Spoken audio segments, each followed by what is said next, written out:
جے you آئی رہنما عبدالغفور حیدری نے کہا ہے کہ عمران خان اکثریت کھو بیٹھے ہیں۔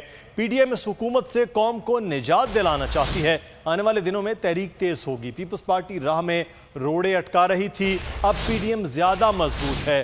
مسئلہ سب کا ہے، چوراہے کے پتھر کو مل کر ہٹانا ہوگا۔ عبدالغفور حیدری نے لاہور میں میڈیا سے گفتگو میں کہا کہ پی ڈی ایم اور جمعیت علماء اسلام اس حکومت سے قوم کو نجات دلانا چاہتے ہیں۔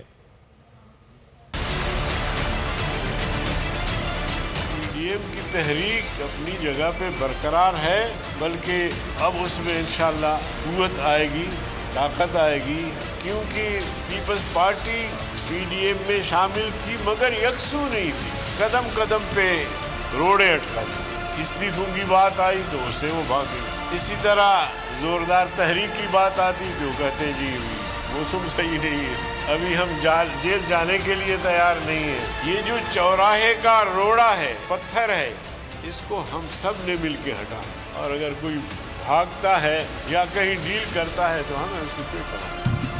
ہماری نظر میں یہ حکومت فاسسٹ حکومت قدغنے لگا رہی ہے۔ ہمیشہ حکمرانوں کو آئینہ دکھایا ہے، آئینے میں جب حکمرانوں کا چہرہ بھیانک نظر آتا ہے تو وہ مشتعل ہو جاتا ہے۔